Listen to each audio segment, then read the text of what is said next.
Assalamualaikum warahmatullahi wabarakatuh. Waalaikumsalam warahmatullahi wabarakatuh. Bismillahirrahmanirrahim. Alhamdulillahi rabbil alamin. Wa sallallahu wa sallam ala sayyidina Muhammadin as-sadiqil masduqil amin wa ala alihi wa ashabihi wa tabi'in wa tabi'in tabi'in lahum bi ihsanin ila yaumiddin wa la hawla wa la quwwata illa billahil aliyyil azim. Amma ba'd. Hadratal mukarramin wal muhtaramin, segenap para habaib, para masyayikh, bil khusus para Sada Al-Ba'alawi yang hadir di tengah-tengah kita pada malam ini, bil khusus juga pada guru mulia Guru Abdul Rauf. Semoga kita semua mendapatkan berkah beliau dan semoga beliau dijadikan sebab kedekatan kita kepada Allah Subhanahu wa taala. Amin Allahumma. Alhamdulillah, Al-Fakir belum 3 hari ada di Banjarmasin.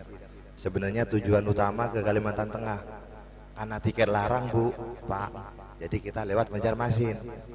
Niat hati mau hadir ke Majelis Ustaz Abdul Rauf, kepada Guru Abdul Rauf. Niat hati mau ngambil keberkahan, mau ngaji kepada beliau. Bukan untuk bicara di tengah-tengah majelis seperti ini. Bukan magam ana, bukan pangkat ana untuk berbicara di hadapan antum semua. Kalau ibarat kata orang Madura, mungkin di sini ada orang Madura yang paham bahasa Madura, nggih. Banyak ngeter Bu, nggih. Ngeter lagi. Dan juga sebenarnya enggak terlalu bisa, tidak terlalu bisa bahasa Madura, apalagi bahasa Banjar Bu. Dulu pernah dengar ada bahasa Banjar katanya keganangan, enggak tahu apa artinya. Ulun keganangan lawan pian katanya. Alhamdulillah Muhammad. Guru Abdul Rauf telah menyampaikan kepada kita semua bahwa orang itu bisa mulia dengan nasabnya itu ada 3 bagian. Ada yang keturunan habaib, keturunan Rasulullah sallallahu alaihi wasallam yang dinam atau yang lebih dikenal dengan istilah habaib, para habib. Ada yang keturunan ulama. Yang kedua, yang ketiga bukan keturunan ulama tetapi masih ada orang tuanya atau orang tuanya itu termasuk dari orang-orang yang soleh. Itu yang ketiga. Al-Fakir sebenarnya tidak mau menambahkan, cuman ada satu golongan yang mana beliau bukan keturunan Rasulullah sallallahu alaihi wasallam, bukan juga keturunan ulama, atau bukan juga keturunan orang-orang soleh. Tapi kenapa mereka atau golongan yang keempat itu bisa dimuliakan oleh Allah Subhanahu wa taala?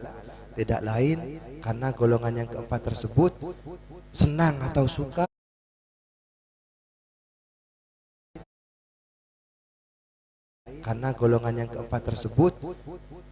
atau suka mujalasah atau duduk berdekatan dengan orang-orang yang dekat kepada Allah Subhanahu wa taala. Teringat dulu kisah Rasulullah sallallahu alaihi wasallam setelah beliau Mi'raj, pergi ke langit Allah Subhanahu wa taala.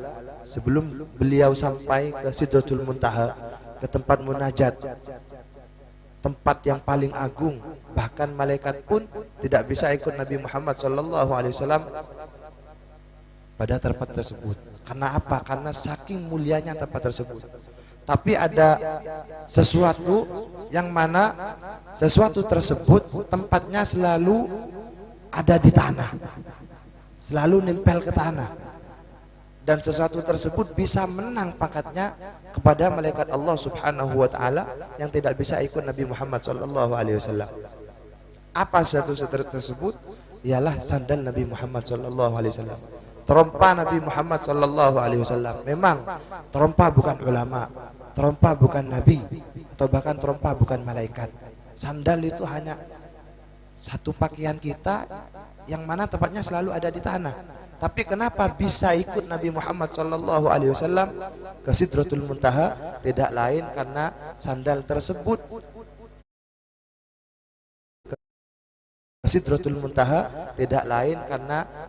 tersebut berdekatan kepada Nabi Muhammad sallallahu alaihi wasallam. Bagaimana dengan manusia yang memang diberikan hati, diberikan akal oleh Allah Subhanahu wa taala, dan manusia tersebut dekat kepada orang yang dekat kepada Nabi Muhammad sallallahu alaihi wasallam. Alangkah indahnya pangkat tersebut jika pangkat tersebut bisa didapatkan oleh kita semua. Amin Allahumma. Tidak banyak yang bisa Al-Fakir sampaikan karena memang keterbatasan ilmu yang Al-Fakir miliki. Cuman Alhamdulillah antum semua berada di majelis ini, bisa memandang para habaib, bisa memandang para ulama. Ini adalah satu istilahnya satu sangu kita kelak untuk berjumpa Allah Subhanahu wa taala. Karena kita semua sadar ibadah kita seperti apa, sholat kita seperti apa. Mungkin kita sholat tapi yang ada di pikiran kita itu hanya duniawi yang kita pikirkan. Mungkin sholat kita yang kita kerjakan setiap hari tidak akan bisa menjadi sebab kita masuk ke dalam surga Allah Subhanahu wa ta'ala. Tetapi kenapa kita nanti bisa masuk ke surga Allah Subhanahu wa ta'ala? Tidak lain karena barokah para ulama, barokah para habaib yang selalu kita cintai, yang selalu ingin kita dekati. Alhamdulillah, suatu kemuliaan bagi antum semua bisa dijadikan orang yang selalu istiqomah menghadiri majlis ilmin nafi. Karena dikatakan ketika ada seseorang bisa selalu istiqomah hadir majlis ilmu, berarti orang tersebut sudah mendapatkan taufik dari Allah Subhanahu wa taala. Apa itu taufik? Taufik itu adalah kekuatan untuk bisa menjalankan ibadah kepada Allah Subhanahu wa taala. Yang mana taufik tersebut tidak akan Allah berikan kecuali kepada orang yang Allah cintai. Jadi ketika kita semua pada malam saat ini bisa hadir di tempat ini menjalankan ibadah kedekatan kepada Allah Subhanahu wa taala, berarti ini sudah menjadi suatu tanda yang sangat besar bahwa kita semua sudah mendapatkan taufik dari Allah Subhanahu wa taala. Yang mana taufik tersebut tidak akan Allah berikan kecuali kepada orang yang telah Allah cintai. Berarti kita semua pada malam ini telah digolongkan dalam golongan orang-orang yang telah dicintai dan diridhoi oleh Allah Subhanahu wa taala. Amin Allahumma. Mungkin hanya ini yang bisa Al-Fakir sampaikan karena suara udah hampir habis, Bu. Sebenarnya pengen mendengarkan ilmu dari para guru habaib yang ada di sini. Karena sekali lagi Al-Fakir bukan makom Al-Fakir untuk berbicara di hadapan antum semua. Memang Al-Fakir pernah bukan lulusan, pernah ada di Tarim.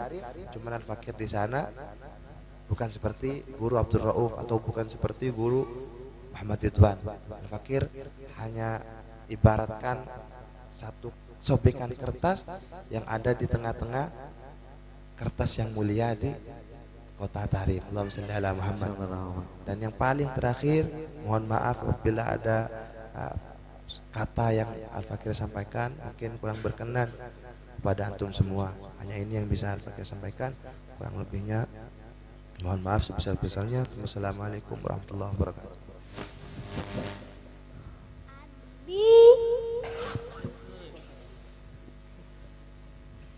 Assalamualaikum warahmatullahi ta'ala wabarakatuh. Alhamdulillahilladzi anzal kitaba tibyanan likulli syai'in wa anzal al-kutuba wa arsala ar-rusula litattadhiha al-mahajjatu lis-salikin wa taqumul hujjatu 'alal halikin. Salatu wassalamu ala imamil muhtadin wa habibi rabbil alamin Sayyidina wa maulana Muhammadin khatimil anbiya wal mursalin wa ala alihi wa ashabihi wa man tabi'ahum bi ihsanin ila yaumiddin, amma ba'd. Pertama-tama yang ulun muliakan seluruh para habaib yang hadir, begitu juga pada syaraib yang hadir bersama kita dalam majelis ilmu nafi' yang dipimpin oleh guru kita sama-sama, Guru Abdul Rauf. Mudah-mudahan yang hadir dan berataan di sini Allah Subhanahu wa taala berikan kemudahan, berikan keberkahan dunia maupun akhirat. Sedikit aja ulun hendak menyampaikan. Teringat kisah dalam sebuah kitab yang disampaikan oleh Al-Habib Ibrahim Assegaf dari Kintab tentang kemuliaan orang-orang yang selalu hadir dalam majelis-majelis ilmu. Ini kisahnya dari sebuah kitab. Ulun ada membaca kitabnya, ada ingat dengarnya. Dalam kitab itu dikisahkan ada orang yang hidup di dunia ini. Ketika hidup sampai waktu meninggal sedih, maka setiap hamba nanti pada hari kiamat pasti akan ditimbang. Nang berbuat kebaikan pasti ditimbang, nang keburukan sama juga akan ditimbang oleh Allah Subhanahu wa taala. Jadi ada seorang hamba Sidin ini ternyata pas ditimbang amal keburukannya lebih banyak. Keburukannya lebih banyak. Singkat cerita, Allah Subhanahu wa taala memerintahkan oleh malaikat, ujar Allah, wal malaikat, suruh hamba ini ke neraka. Antar dia ke neraka. Maka diantarlah dua malaikat diperintahkan oleh Allah Subhanahu wa taala. Ketika di pertengahan jalan, Allah memerintahkan pulang lawan malaikat Jibril ketika itu. Wahai Jibril, hadangi dahulu. Takuni pang lawan hamba tadi. Ada beberapa pertanyaan. Ulun akan singkat kena. Ujar Allah, wahai Jibril, takuni tadi hamba tadi yang wajib baginya neraka tadi. Apakah dulu ketika di dunia hadir majelis ilmu? Ujar Allah Subhanahu wa taala. Ini kasih sayang Allah Subhanahu wa taala kepada seorang hamba. Maka hamba tadi disetop oleh malaikat Jibril. Wahai hamba, tunggu dulu. Ini ada Allah Subhanahu wa taala menyuruh ulun untuk menanyakan kepadamu, apakah dulu ketika di dunia kamu pernah hadir dalam majelis ilmu? Maka jawaban hamba tadi, kada pernah. Ada suah lalu.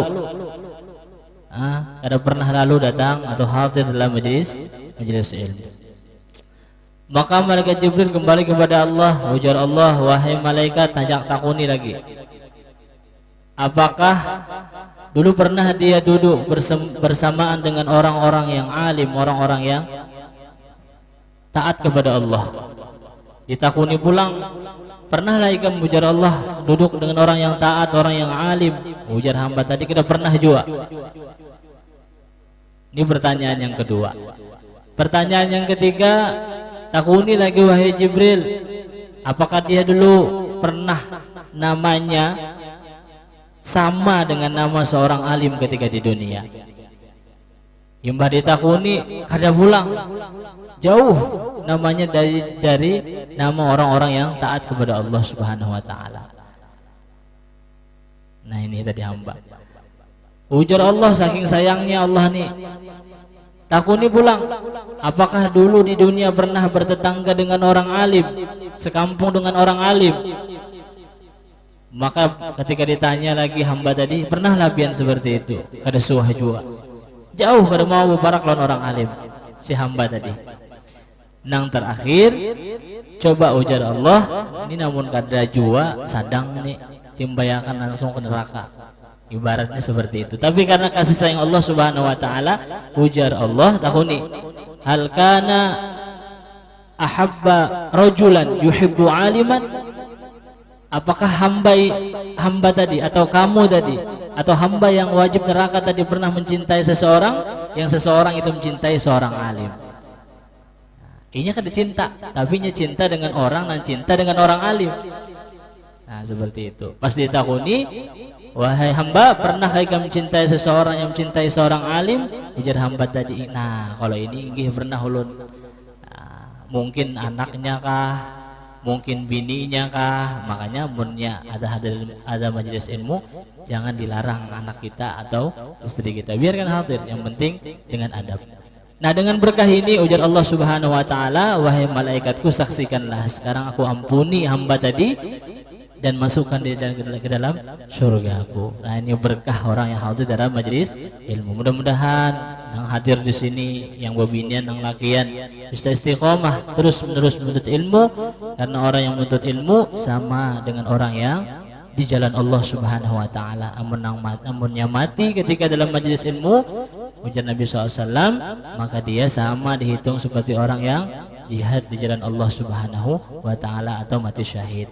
Maka demikian sedikit yang bisa sampaikan, minta rela Guru Raub dan seluruh para habaib yang di belakang ulun. Mudah-mudahan kita diberikan keberkatan, diberikan kemudahan selalu istiqamah dalam menuntut ilmu, dan anak-anak kita, tetangga kita, seluruh keluarga kita mencintai ilmu beratahan. Sedikit dari ulun, mudah-mudahan bermanfaat bagi ulun sendiri.